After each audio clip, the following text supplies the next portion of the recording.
Company masuk ke kota Wonosobo dengan mudah tanpa halangan. Serdadu Company yang dipimpin oleh Letnan Kolonel Dilt, dengan bantuan Mayor Michel, membuat markas di Wonosobo sebagai tempat persinggahan, sebab tugasnya adalah masuk ke wilayah Banyumas.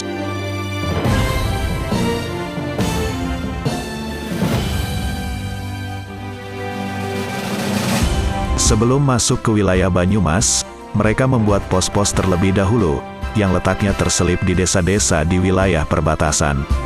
Ini adalah siasat Kolonel Dilt.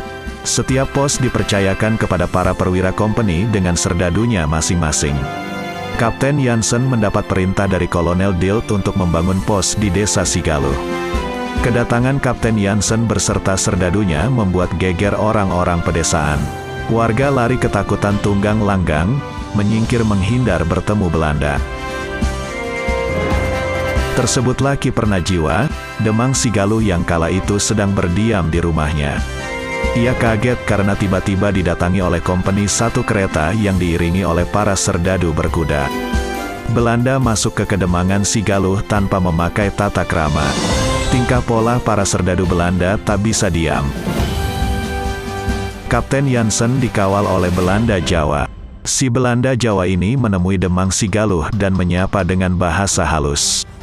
"Permisi Pak, apakah Anda Ki Pernajiwa, Demang Sigaluh di sini?" tanya Belanda Jawa. Kaget Ki Pernajiwa disebut namanya oleh si Belanda Jawa. "Loh, Anda ini siapa? Kok tahu nama saya?" jawab Ki Pernajiwa balik bertanya. "Apakah Anda sudah lupa sama saya? Saya ini Lete, Demang Selokaton," jawab si Belanda Jawa. Ki Pernajiwa tertegun campur heran melihat Demang Selokaton sudah memakai seragam company. Pakaiannya kedodoran, lagaknya sombong penuh gaya. "Loh, sampeyan sudah jadi Belanda sejak kapan? Ada apa datang ke sini?" tanya Ki Pernajiwa. Demang Selokaton yang melihat sikap Demang Sigaluh sepertinya tak menampakkan rasa takut kepada Belanda. Seketika nada bicaranya berubah jadi kasar. "Kamu tak perlu banyak tanya, ini urusan pribadiku. Kedatanganku kemari untuk mengantarkan Tuan Jansen. Tuan Jansen meminta bantuan supaya dibangunkan rumah untuk pos penjagaan Belanda di desa ini," jawab Lete Demang Selokaton dengan nada kasar. Mendengar tutur bahasa Lete yang tak mengenakan hati, sembari melirik Kapten Jansen yang berdiri di belakangnya, Ki Pernajiwa menjawab dengan menyentak. "Kamu bocah Selokaton, jadi begundal Belanda saja baru berapa hari, Mbok ya jangan banyak tingkah. Demang Sigaluh di sini adalah pesuruhnya Tumenggung Kertanegara, bukan pesuruh Belanda. Jika ingin menyuruh saya, mintalah izin terlebih dahulu kepada atasan saya, Tumenggung Ranawijaya di Kertanegara. Kamu kan Demang, mestinya kamu tahu aturan." Belum tuntas Demang Sigaluh bicara, kepalan tangan Demang Selokaton keburu mendarat di dagunya. Dua serdadu yang mengapit Tuan Jansen melompat maju. Demang Sigaluh ditendang, dijadikan bulan-bulanan serdadu dan Lete Demang Selokaton. Nyai Demang Sigaluh yang sejak tadi sembunyi sambil mengintip, setelah melihat suaminya dihajar dan dijadikan bulan-bulanan oleh para serdadu dan Lete Demang Selokaton, seketika itu juga lari keluar sembari teriak-teriak minta tolong. Nyai Demang berlari mencari kentongan. Kentongan dipukulnya sekeras mungkin agar orang-orang tahu kalau saat itu Kedemangan sedang ada bahaya. Suara kentongan yang dipukul Nyai Demang langsung disambut oleh kentongan-kentongan lain di setiap gerumbul. Suara kentongan tanda musuh datang rupanya telah dikenali oleh semua orang di desa Sigaluh. Setelah dijadikan bulan-bulanan oleh company, Demang Sigaluh terkapar tergeletak di pelataran. Dagunya bengkak, mulutnya penuh darah, badannya diikat. Sedangkan Nyai Demang Sigaluh setelah memukul kentongan, dirinya langsung lari tunggang langgang masuk hutan, bergabung bersama pengungsi lain. Demang Selokaton makin congkak dan bangga. Ia merasa menang. Gedung Kedemangan dibakar. Api membumbung tinggi, berkobar-kobar menjalar ke kanan kiri. Gedung Kedemangan dan semua yang berada di sekitarnya berubah menjadi lautan api. Company keluar dari lingkungan Kedemangan, menjauhi api yang semakin berkobar. Demang Sigaluh meski terkapar babak belur bersimbah darah, namun dirinya masih sadar. Mengetahui Belanda telah pergi, pelan-pelan ia mencoba bangkit berdiri. Perlahan-lahan ia menyingkir dari kobaran api, menuju pengungsian untuk mencari istrinya.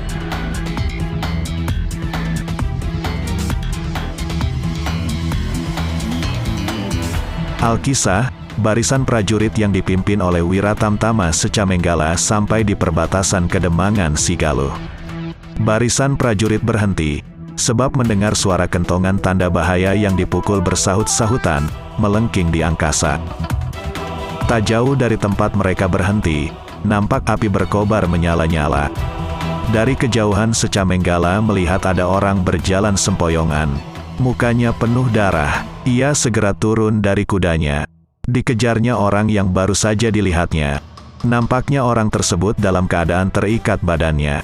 Sembari melepas tali yang mengikat di tubuh orang tersebut, Secamenggala bertanya, "Ramai-ramai ada apa, Pak?" Setelah lolos dari ikatan, sambil meringis menahan sakit di dagunya, Demang Sigaluh menatap orang yang menolongnya.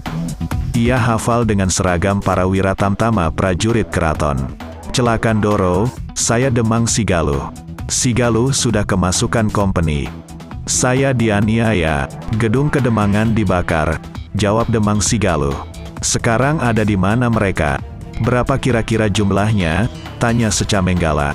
"Di Kedemangan. Jumlahnya 1 brigade. Mereka datang menggunakan kereta dan kuda," jawab Demang Sigaluh. "Ki Demang menyingkirlah lebih dulu. Kompeni biar saya datangi," kata Secamenggala. Belum sempat Secamenggala memberangkatkan prajuritnya, keburu datang pasukannya Pangeran Prawirakusuma dan Kiai Ngabehi Singadipa. Secamenggala bergegas melapor kepada Kiai Ngabehi Singadipa. Kiai Ngabehi Singadipa lantas memberi perintah, "Kepung Belanda, kamu bergerak dari timur masuk ke barat. Dimas Pangeran dari barat memapas ke timur. Mari cepat-cepat." Prajurit dibagi-bagi, dipecah sesuai barisannya, mengikuti pemimpinnya masing-masing. Di Kedemangan Sigaluh, nyala api makin bertambah besar. Suara kentongan semakin riuh, bertalu-talu disambut kentongan-kentongan lain dari desa tetangga. Suara api membakar benda terdengar makin cepat akibat tertiup angin. Asap membumbung tinggi menggumpal hitam menutup langit. Suara letupan pasak-pasak bambu yang terdengar bak hujan letusan pelor, menambah suasana terasa makin mencekam. Pasukan Secamenggala yang memutar dari arah utara untuk masuk menerobos dari arah timur, kepergok satu kereta berisi penuh kompeni yang hendak lari meninggalkan desa Sigaluh. Dengan tangkas dan sigap, Secamenggala melempar tombaknya. Tombak meluncur cepat mengenai lambung kuda paling depan sebelah kanan. Kuda yang terkena tombak langsung oleng, jatuh merosot meringkik kelojotan bak lumba-lumba terdampar di daratan. Kusirnya hilang kendali, keretanya terbanting terseret-seret. Kompeni-kompeni yang baru saja melompat keluar dari kereta langsung dibuat pesta oleh pasukan Secamenggala. Para prajurit membabat membabi buta. Ada yang terpapas kakinya, ada yang terhantam kelewang di bahunya, ada pula yang kesabet perutnya. Kompeni histeris kalang kabut tak karuan. Satu kereta penuh kompeni dibabat habis oleh 35 prajurit. Yang berusaha kabur dilempar tombak. Kompeni tak punya waktu untuk mengokang senapan atau menarik pedang. Kusirnya pun tewas terkapar dimakan tombak. 15 orang anggota kompeni yang menaiki kereta semua tewas menggenaskan. Kereta ditarik oleh 4 ekor kuda. Seekor kuda mati terkena tombak. 3 ekor sisanya, kelewang, senapan beserta pelornya, diambil sebagai barang rampasan. Selesai menghabisi kompeni berkereta, Secamenggala membawa prajuritnya ke arah barat untuk bergabung dengan pasukannya Pangeran Prawirakusuma, yang dikawal oleh Kiai Ngabehi Singadipa. Dari arah barat daya terdengar suara letusan-letusan pelor. Nampak serdadu-serdadu kompeni berkuda berlari mundur sembari menembaki para prajurit. Prajurit Pangeran Prawirakusuma terus mengejar sambil berteriak bak orang kesurupan. Tembakan-tembakan kompeni malah membuat para prajurit makin beringas dan ganas. Mendengar suara derap-derap kuda berlari, Secamenggala lantas memberi isyarat kepada para prajuritnya.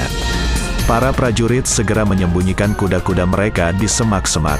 Senapan-senapan berikut pelor hasil rampasan dipercayakan kepada 7 orang prajurit keraton yang sudah terbiasa menggunakannya. Semua prajurit bersembunyi di balik pohon dan semak-semak. Sebagian prajurit telah bersiap-siap dengan tombaknya. Teriakan para prajurit yang mengejar kompeni terdengar makin jelas. Derap-derap kaki kuda terasa semakin dekat. Secamenggala bergegas memberi tanda. Para prajurit langsung melompat keluar dari persembunyiannya. Keluarnya para prajurit Secamenggala diiringi suara letusan-letusan pelor dari senapan para prajurit keraton. Serdadu-serdadu kompeni terjungkal jatuh dari kudanya. Yang lolos dari tembakan langsung dilempar tombak atau dihajar dengan kelewang. Prajurit Secamenggala bersorak-sorak sambil memungut senapan dan pelor yang berceceran. Kuda-kuda yang tak ikut mati dituntun dan dibawa sebagai rampasan. Sayangnya Kapten Jansen beserta pengawalnya berhasil lolos dan kabur menyelamatkan diri. Mereka lari menyimpang jalan, menerobos hutan yang arahnya menuju pos Bantar.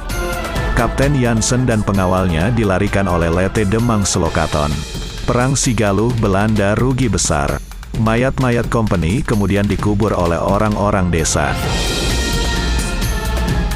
Malam harinya di Pesanggerahan Purwanegara, para prajurit dilatih menggunakan senapan oleh Pangeran Prawirakusuma dan para prajurit keraton.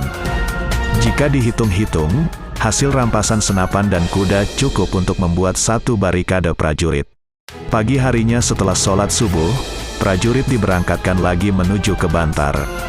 Namun para prajurit Secamenggala tidak ikut diberangkatkan. Mereka diberi kesempatan untuk beristirahat sembari berjaga di Pesanggerahan Purwanegara. Kali ini giliran prajurit Kiai Imam Misbah yang ditugaskan untuk mengawal pasukannya Pangeran Prawirakusuma dan Kiai Ngabehi Singadipa. Pasukan Pangeran Prawirakusuma dan Kiai Ngabehi Singadipa berjalan di depan, dibuntuti oleh pasukannya Kiai Imam Misbah.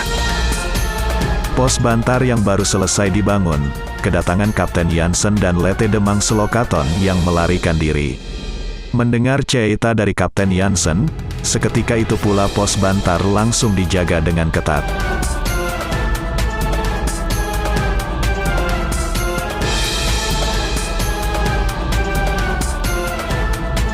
Pasukan Singadipa masuk ke desa Bantar dicegat lebih dulu oleh Ki Jenggi dan Respati, yang kala itu sedang bertugas menyamar menjadi pencari kayu.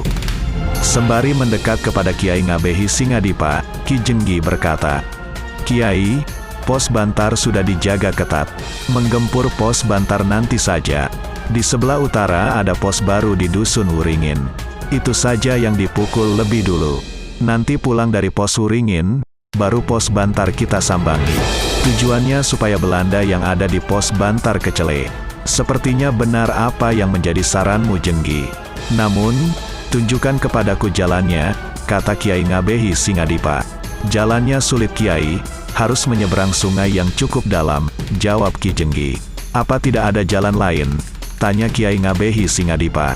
"Tidak ada Kiai, adanya cuma jalan ini, yang melewati pos Bantar. Jadi kalau kita sampai ketahuan, rencana kita bisa gagal semua," jawab Ki Jenggi menjadi ragu. "Tapi kita bisa lewat depan pos Bantar tanpa seorang pun yang tahu," kata Kiai Ngabehi Singadipa tersenyum. Semua orang yang mendengar termasuk Ki Jenggi, Pangeran Prawirakusuma dan Kiai Imam Misbah jadi heran dan bingung dengan ucapan Kiai Ngabehi Singadipa. Kiai Ngabehi Singadipa faham dengan kebingungan mereka. Maka ia berkata, "Jika terjebak dalam situasi yang mendesak seperti saat ini, aku bisa meminta bantuan kabut. Pos Bantar akan kubuat gelap dengan kabut," jelas Kiai Ngabehi Singadipa. "Namun mohon maaf Dimas Pangeran, dalam mengikuti langkah saya, diharap semua orang diam dan tak diperkenankan bicara. Kuda-kuda harus dilarikan dengan cepat. Silahkan," prajurit langsung saja diberi tanda, tambah Kiai Ngabehi Singadipa. Kiai Ngabehi Singadipa segera bersedekap, semadi di atas punggung kudanya, merapal Aji Badong tutup puser.